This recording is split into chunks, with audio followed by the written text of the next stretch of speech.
présidentielle, l'interview sur Radio Classique et Public Sénat. Bonjour à tous, avec Guillaume Tabar, nous recevons ce matin Corinne Lepage, candidate à l'élection présidentielle. Bonjour Corinne Lepage. Bonjour à tous les deux et à toutes et à tous. Est-ce que vous êtes satisfaite de la campagne électorale globalement et de votre campagne ? Alors, je suis comme les Français, je reste sur ma faim, parce que je trouve que le niveau de la campagne n'y est pas du tout, et que ce qui est essentiel, ce que j'essaye de porter, c'est-à-dire l'avenir des Français, personne n'en parle. On s'adresse à des catégories socio-professionnelles, on s'adresse à tel ou tel sujet, il n'y a pas de vision d'ensemble, et surtout, il n'y a pas de prospective. Qu'est-ce qui manque ?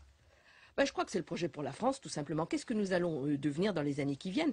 Et précisément l'intérêt de voir sur le long terme et de relier le court et le long terme, comme je le fais dans mon programme, c'est de donner des perspectives. Voyez-vous, j'étais hier, par exemple, dans la région de Tonnerre, à la rencontre d'élus locaux qui essayent de faire ce que je propose dans mon programme, c'est-à-dire du produire local à partir de la décentralisation énergétique, qui essayent donc de monter des projets d'énergie renouvelable. Ils se bloquent à des impossibilités partout. C'est l'administration, ce sont des associations plus ou moins bien intentionnées qui bloquent tout. C'est une région qui se meurt. Voilà des élus, des petits élus, comme on dit, comme on parle de petits candidats, comme s'il y en avait des grands et des petits, comme s'il y a des grands et des petits élus, qui se battent pour leur territoire et qui n'y arrivent pas. Eh bien, justement, c'est cet espoir-là que je veux redonner. Guillaume Tabar. Avant de parler de votre projet, de votre vision pour la France, pour pouvoir être candidat, il faut en avoir les moyens. La question sera sans doute rituelle jusqu'au 16 mars. Où en êtes-vous de vos signatures? Pour le moment, je n'y suis pas. Je n'y suis pas pour deux raisons. Vous êtes à combien? Honnêtement, je ne sais pas. Je ne sais pas parce qu'il y a des mélanges entre des promesses qui ne sont pas réitérées et de nouveaux parrainages définitifs qui arrivent. Et des retraits de promesses? Il y a des retraits de promesses parce qu'il y a des pressions, et en plus j'en ai des traces écrites, mais en plus on est dans cette situation incroyable où les maires sont tellement repliés sur eux-mêmes, je parle des petits maires, tellement repliés sur eux-mêmes, tellement soumis à ces pressions qu'ils finissent par dire ça suffit, nous ne parrainons personne. Il y a des départements où on est à 80% de petits maires qui disent nous ne parrainons personne. Or, qu'est-ce qu'on attend de nos élus? On attend une exemplarité. Comment est-ce qu'on va dire aux Français, aux citoyens, allez voter, alors que des élus qui ont le droit, et j'allais dire une obligation morale, de permettre à des candidats de participer? Ils ont le droit, ils n'ont pas l'obligation. Non, c'est un droit, c'est pas une obligation, mais je dirais que c'est un devoir. C'est un devoir civique que de permettre la participation de différents courants, c'est comme ça que la Constitution l'a prévu, de différents courants à ce débat politique. Or, ils sont tellement tétanisés, je crois que c'est le terme, qu'il est maintenant de très bon ton de dire je ne parraine personne et tout le monde a l'air de trouver ça très normal, comme si les citoyens disaient moi je m'abstiens, je vote pas. C'est un droit, mais c'est pas une obligation. Et tout le monde disait c'est formidable. Ben non, c'est pas formidable. Et je voudrais donner envie à ces maires de se mouiller, parce que quelque part c'est cela dont il s'agit, et qu'ils comprennent que les citoyens attendent d'eux qu'ils aient ce courage-là. Alors il vous reste 8 jours. Oui, pour obtenir, quelque on va chose dire, comme ça, une grosse semaine. Si vous n'arrivez pas à atteindre cet objectif, qu'est-ce que vous ferez? Écoutez, on le verra à ce moment-là, mais j'espère bien y arriver. Alors, vous voyez, les signatures ne sont pas tout. Il est vrai que ça pose un problème, mais est-ce que le problème est le même, par exemple, pour Marine Le Pen, qui, dans les sondages, pèse entre 15 et 20% et qui a des difficultés à avoir ses parrainages, ou pour vous, qui, dans le sondage du Parisien, vous êtes clairement à 0%. Oui, enfin, dans l'IFOP, je suis à plus de 1%. Bon, mettons entre 0 et 1. Oui. Et là, pour le coup, c'est pas la faute des maires si vous êtes entre 0 et 1%. Non, sauf que, c'est ce que je disais il y a un instant, sauf que je n'ai aucune présence médiatique. Je suis désolée de vous le dire. Preuve. Oui, je suis en campagne depuis le 8 octobre. C'est la première fois que je suis invitée chez vous. Je vous en remercie, mais quand même. Libération, pas une ligne sur ma campagne. Aucune grande émission, pratiquement aucune grande émission politique, sauf TF1. Qui m'a ouvert le journal. Vous avez fait le 20h de TF1. J'ai fait le 20h, je le reconnais. Sur France 2, c'est... Et vous aviez même fait plus d'audience que Nicolas Sarkozy. Absolument. Donc, ça veut dire que ce que je dis intéresse les gens. Eva Joly est à 2%. Je suis à 1% dans l'IFOP qui sort aujourd'hui. Elle a 8 à 10 fois de plus de temps de parole que moi. Elle a des élus. Alors, voilà, c'est un critère. Hein. Cap 21, une trentaine d'élus. Bon, c'est peu de choses, mais c'est un courant. Alors, est-ce que vous voulez que ce qu'a représenté dans l'écologie, Nicolas Hulot, Danny Cohn-Bendit, c'est-à-dire une écologie ouverte, une écologie positive, une écologie de progrès, ne soit pas présente? Mais ni Nicolas Hulot, ni Daniel Cohn-Bendit ne disent que Corinne Lepage représente l'écologie que nous portons.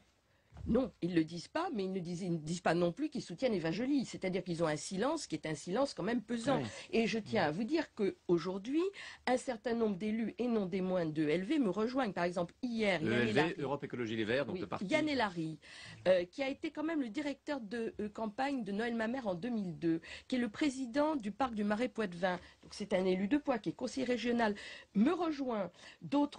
Un autre conseiller régional de la même région, M. Papin, me rejoint. Il y a des élus régionaux ELV qui me parrainent. Je ne donnerai pas leur nom parce qu'il va y avoir des pressions sur eux, absolument pas possible.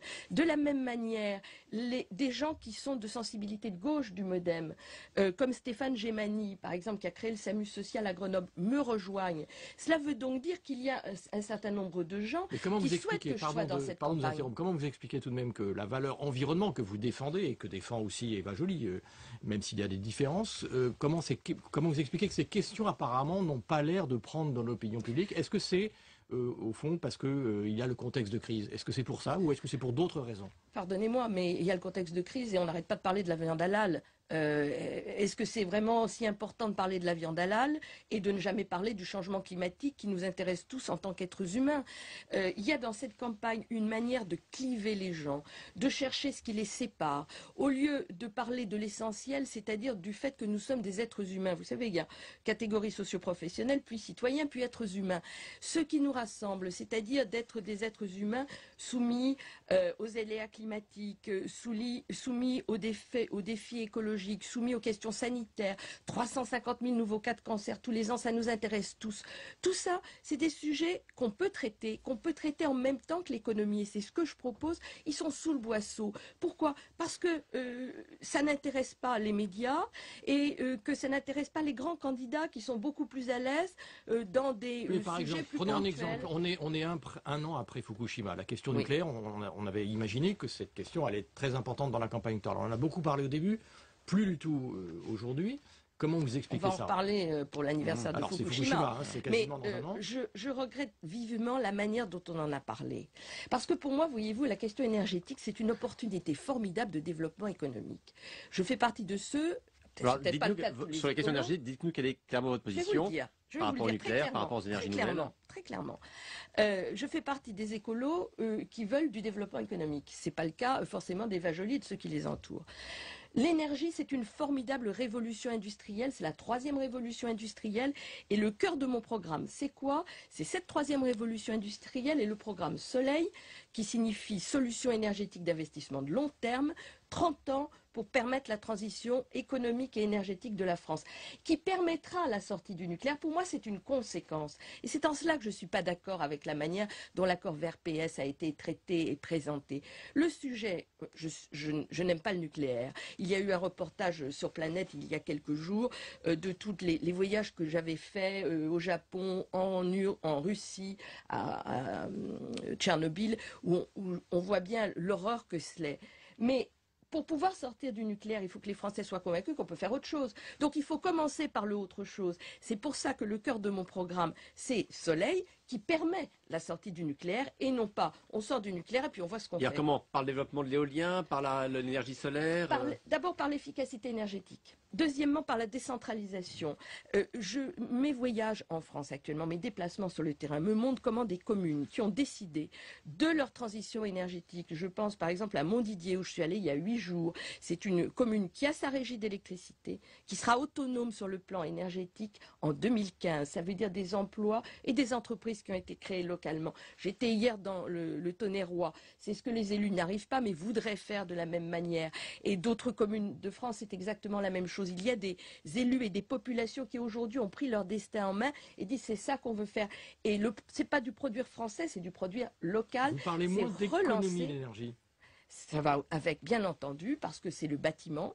C'est la rénovation énergétique des bâtiments. Dans mon programme, je propose un modèle de financement, parce que mon programme, ce n'est que du comment on fait, un modèle de financement pour permettre précisément, dans nos bourgs, villes et villages, de financer cette rénovation énergétique. Sur un sujet concret qui touche pour le coup la vie quotidienne des gens, le prix de l'essence. Oui. On entend beaucoup de candidats, François Hollande, Marine Le Pen hier soir, qui disent il faut baisser les taxes pour faire baisser le prix de l'essence. Est-ce que vous vous dites, saisissons cette opportunité, au contraire, pour dissuader la consommation d'essence et maintenons un prix élevé à l'essence?